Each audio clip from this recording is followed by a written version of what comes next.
শ্ৰীমন্ত শংকৰ হৰি ভকতৰ জন যে নকল্পতৰু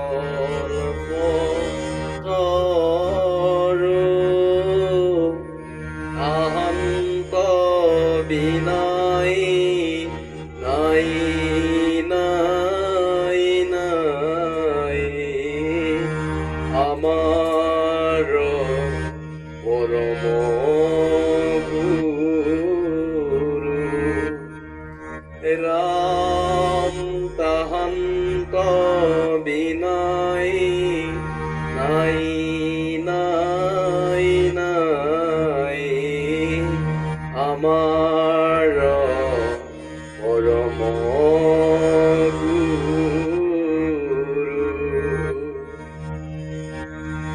হে রাম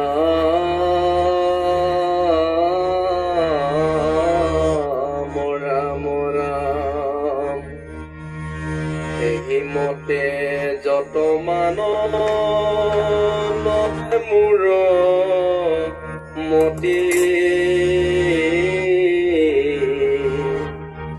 বৰ্ণাইব কৃষ্ণৰ লীলা তোমাত সম্প্ৰতি গ্ৰাম্য কথা কথনে মলিন হুৱে বাণী তাক শুদ্ধ কৰো কৃষ্ণ কথা কব খানি হে ৰাম কৃষ্ণ তোৰ মহানাম আছে কৃষ্ণৰ কীৰ্তনে জাতি অজাতি নবাছে বৈকুণ্ঠৰ শাস্ত্ৰ এইটো মহাভাগৱত মতে পৃথিৱীত ভৈলন্ত বেগত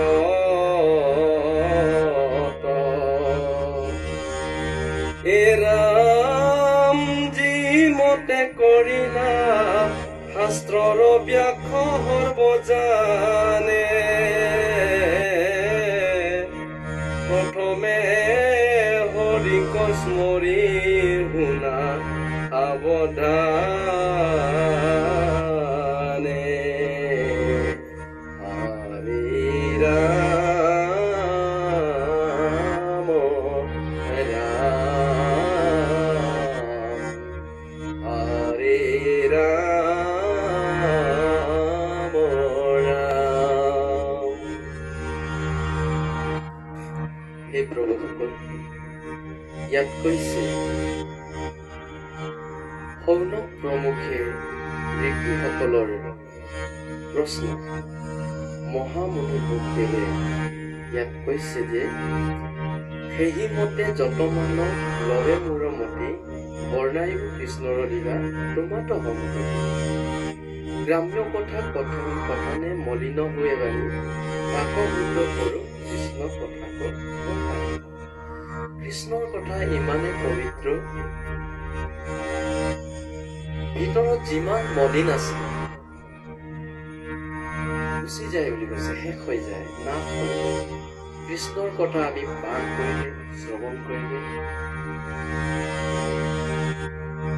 ভিতৰত মলিনখিনি অৰ্থাৎ লেতেৰাখিনি নাশ হয় গ্ৰাম্য কথা কথনে মলিন হৈ আৰু ইয়াত কৈছে গ্ৰাম্য কথা কোৱা মানে লেতেৰা বুলি কৈছে গ্ৰাম্য মানে কিছুমান গাঁও কথা কিছুমান গাঁৱৰ লেতেৰা কথা কিছুমান বিষয় কথা যিমানে আমি বিষয় কথা পাতি থাকিব যিমানে আমি বেয়া কথা ভাবি চিন্তি থাকিব ইমানে আমাৰ মায়াই বেৰি বেৰি বেৰি বেৰি বেৰি কৰিব মায়াই মেৰাই মেৰাই আমাক জৰিৰে বান্ধিব বুলি কৈছে যেনে ধৰক বিষয়টো হৈছে প্ৰভুসকল আমাৰ কাৱৈ মাছৰ লেখিয়া এটা কাঁইট কাৱৈ মাছৰ কাঁইট কিমান আছে এবাৰ যদি লাঙি জালত লাগি যায়, ই জালৰ পৰা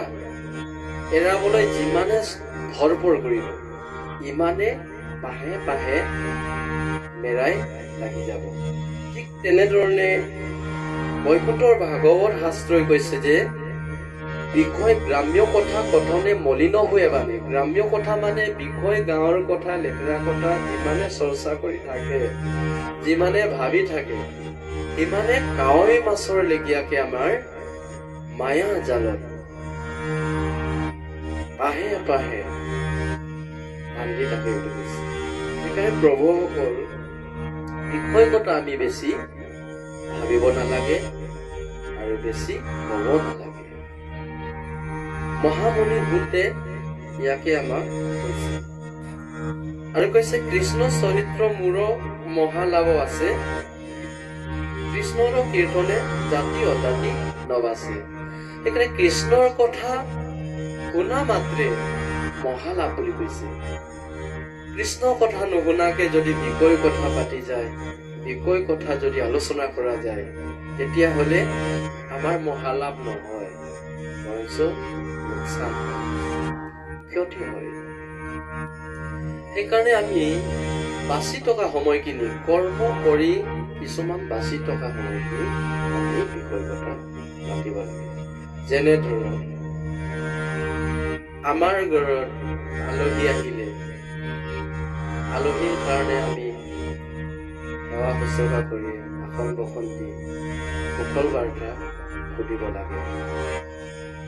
আমি ভাল কথা আলোচনা কৰিব লাগে। বেলেগ বিষয় কথা যদি আলোচনা কৰে, বেলেগ যদি বিষয় যদি খাবলৈ আলহীক কি খুৱাম কি নোখুৱাম, তাৰ বাহিৰে কিছুমান ব্যৱস্থা আমি দেখা পাইছো, বহুতকে দেখা পাইছো। আলহী আহিছে, মাংস লৈ আনো, মাছ লৈ আনো, খুৱাব লাগে। এইবোৰ বিষয় তামসিক, এইবোৰ আহাৰ খোৱাকে আমি বেলেগ খাই বেলেগ খাবলৈ বেৰ আছে। যদি কৃষ্ণ কথা চৰ্চা কৰি চিন্তা কৰি থাকিলে আমাৰ মহালাভ বুলি নিৰ্ণয় কৰিছে। বেলেগ খালে কি হ'ব? বেলেগ কথা চিন্তা কৰাতকৈ বেলেগ বিষয় তামসিক আহাৰ খোৱাতকৈ কৃষ্ণ কথা, কুশল বাৰ্তা, ভাল কথা চিন্তা কৰিলে আমাৰ ধন্য হৈ যায় আৰু মহালাভ হৈ যায় বুলি ইয়াতে ভাগৱতে আমাক কৈছে। আৰু কৃষ্ণৰ কীৰ্তনৰ জাতি অজাতি নবাছে। আৰু কৃষ্ণৰ কথা পাতিবলৈ, কৃষ্ণৰ কথা চিন্তা কৰিবলৈ জাতি অজাতিৰ কোনো মতভেদ নাই বুলি কৈছে। আগতে কিছুমান কথা আছিলে যে সৰু ল'ৰাই কীৰ্তন পঢ়িব নাপায়, কীৰ্তন চাব নাপায়, আৰু উচ্চ জাতিসকলে ব্ৰাহ্মণ বুলি ধৰি লোৱা আছিলে, ক্ষুদ্ৰসকলে নিস্য বুলি ধৰি লোৱা আছিলে। কিন্তু জাতিত উচ্চ নিচ্চ নাই। ভগৱন্তৰ হৃদয়ৰ পৰা, ভগৱন্তৰ বাহুৰ পৰা সকলো জাতিয়ে সৃষ্টি হৈছে, ভগৱন্তই সৃষ্টি কৰাইছে। ব্ৰাহ্মণ, ক্ষত্ৰিয়, বৈশ্য, শূদ্ৰ।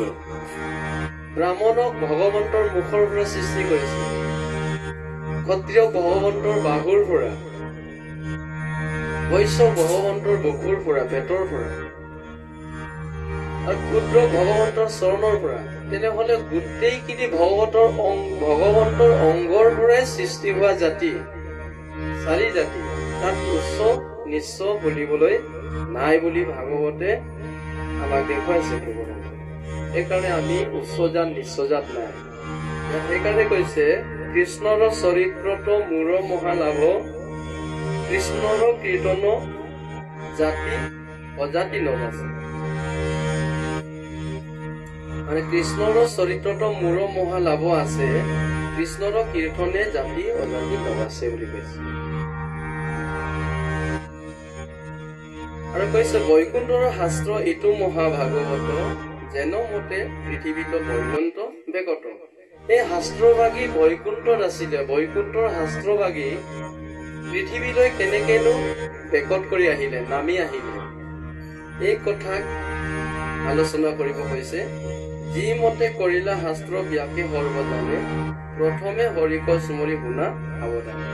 সেইকাৰণে এই বৈকুণ্ঠৰ শাস্ত্ৰভাগী পৃথিৱীলৈনো কেনেকে নামি আহিলে এই কথাক আমি কম, কিন্তু প্ৰথমতে হৰিক স্মৰণ কৰি সাৱধানেৰে শ্ৰৱণ কৰক বুলি মহামুনি বুদ্ধদেৱে মৌনক প্ৰমক ঋষিসকলক জনাইছে। সেইকাৰণে প্ৰভুসকল, আমি পিছত আৰু পাম বৈকুণ্ঠৰ শাস্ত্ৰভাগী। এই শাস্ত্ৰভাগী শ্ৰীমদ ভাগৱত বুলি যাক আমি পঢ়ি আছো, এই শাস্ত্ৰভাগী বৈকুণ্ঠৰ আছিলে বুলি কৈছে। এই বৈকুণ্ঠৰ শাস্ত্ৰভাগী পৃথিৱীলৈ কেনেকে নামি আহিলে এই কথা সাৱধানেৰে শুনিবলৈ কৈছে। আৰু মহামুনি বুদ্ধদেৱে জনাই দিব, আমাক সকলোকে কৈ দিব। আৰু মৌনক প্ৰমুখে ঋষিসকল আমি সকলোৱে শুনিম। আৰু যি মতে কৰিলা শাস্ত্ৰ, এই শাস্ত্ৰক যি মতে ব্যাসদেৱে ৰচনা কৰিছিলে বুলি কৈছে। আৰু ব্যাসদেৱৰ পৰা ব্যাসদেৱে কেনেকে শাস্ত্ৰ ৰচনা কৰিবলৈ পালে, বৈকুণ্ঠৰ শাস্ত্ৰভাগী ব্যাসৰ হাতলৈ কেনেকে আহিলে, আৰু ব্যাসৰ পৰা কেনেকে আমাৰ পৰা আহিলে, এই কথা পিছত আমি পাম। সেইকাৰণে প্ৰভুসকল, ধ্যান দি কৃষ্ণক স্মৰণ কৰি শুনিবলৈ কৈছে। আৰু পিছৰ ভিডিঅ' আজিলৈ এই ভিডিঅ'টি ইমানতে সমাপন কৰিছো। সকলোৱে সুস্বাস্থ্য সুকামনাৰ অৰ্থে সকলোকে বিদায় লৈছো। सर्वे भवन्तु सुखिनः, सर्वे सन्तु निरामया, सर्वे भद्राणि पश्यन्तु मा कश्चित् दुःखभाग् भवेत्। ओम शांति शांति शांति।